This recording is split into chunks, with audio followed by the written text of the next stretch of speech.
There hath no trial or temptation or trouble taken you, but such as is common to all men. But God is faithful, who will not allow you to suffer to be tempted above that you're able, but will with the temptation or the trial also make a way to escape, that you may be able to bear it. Young people today are faced with so many problems, especially peer pressure. We were talking about it in the little room that I was in a few minutes ago. I asked the president of one of our great universities one time, I said, what is the greatest problem that you face on this campus? And he said, emptiness. I asked the president of Concordia a moment ago as we were talking, I said, what do you think the problem would be on the campuses as you see them across America? And he had a good answer, and I think even more correct. He said it's uncertainty. And I think there is a great uncertainty on the part of young people today.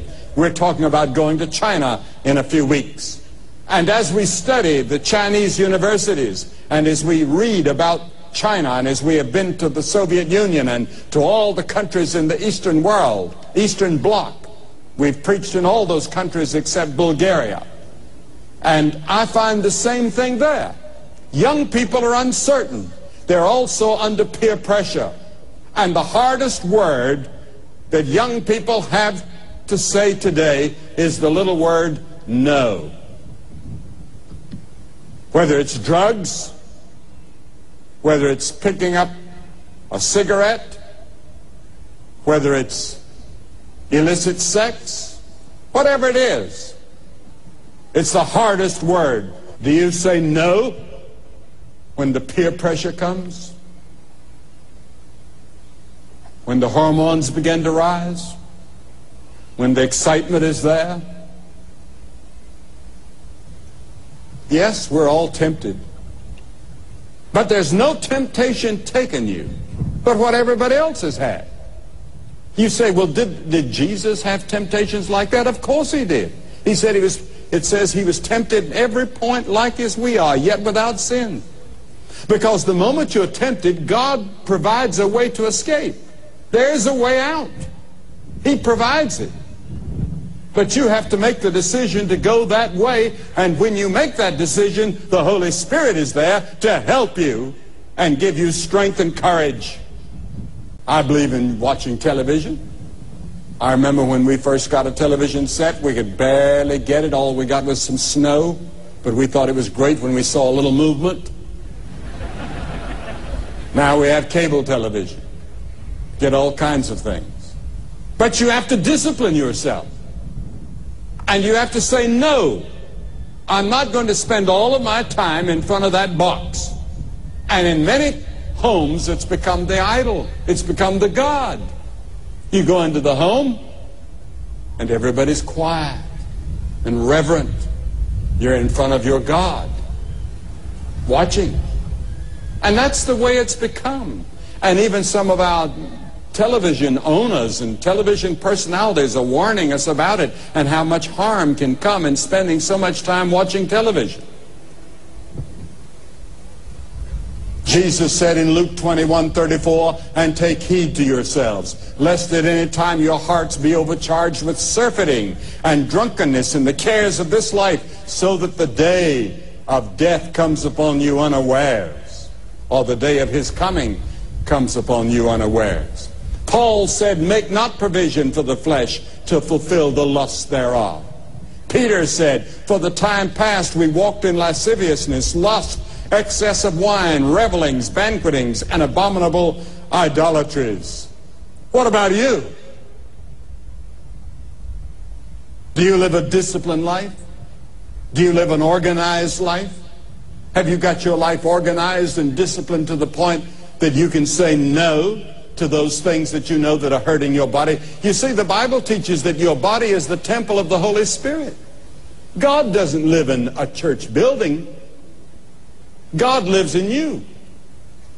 And a group of us called the church, an assembly, make up the church. And we use the building and its facilities to meet in. And so it's a sacred building. It's a holy building. as the temple was in Jesus' day, or the synagogues were considered. But the real temple of God is your body. And yet you harm your body by the way you treat it. And then another man in the Bible, a young man that said no, that changed history, was Joseph. He was the boy that his father loved the best, apparently. And the other children became jealous and envious of him. And so they said, let's kill him. And Reuben said, his oldest brother said, no, let's put him in a pit. And we'll just leave him to die there, and father will not know the difference. But then some Ishmaelites came along, and they said, let's sell him and make some money. And then his blood won't be on our hands. We'll let the Ishmaelites take him. So they sold him into slavery to these Ishmaelites, and they took him on to Egypt, and they sold him to a man by the name of Potiphar that was in the cabinet of Pharaoh. And he became a slave, strong, handsome. And the Genesis 39 tells us of the temptation of Joseph. And he said no, because Potiphar's wife was a beautiful woman and a sexy woman. And she came to him, and she said, Joseph, come and lie with me. Go to bed with me. I've been wanting you ever since you've been here, and now all the men are gone. My husband's away. Come with me. And he said, no, I will not do this great wickedness. Your husband has treated me well, and I would sin against my God if I did that. And she begged him, and finally she became angry. And he rushed out of the house and left his coat behind, and she began to scream and yell. She yelled, rape. He tried to rape me. And when her husband came home, he had Joseph thrown into prison. Joseph said no. But then God was with Joseph in the prison. And you all know the story of how God used Joseph and made him the prime minister of all of Egypt,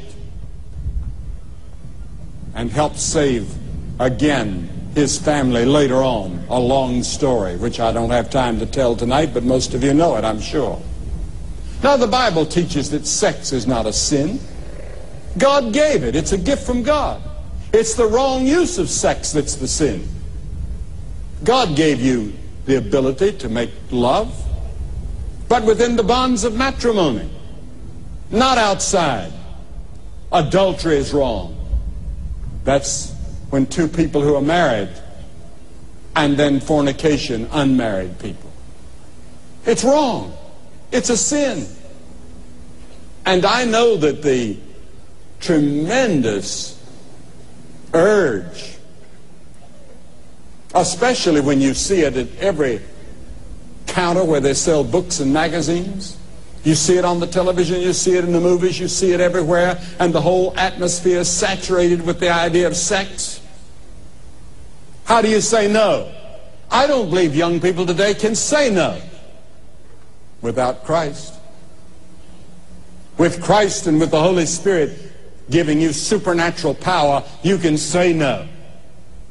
But I'll tell you, it's tough. But the marks of a Christian are self-control and self-discipline. Paul wrote to Timothy and said, keep thyself pure. He said, flee youthful lust, run. When that temptation comes, run. He also said, but I keep my own body under, and I bring it into subjection. What about you?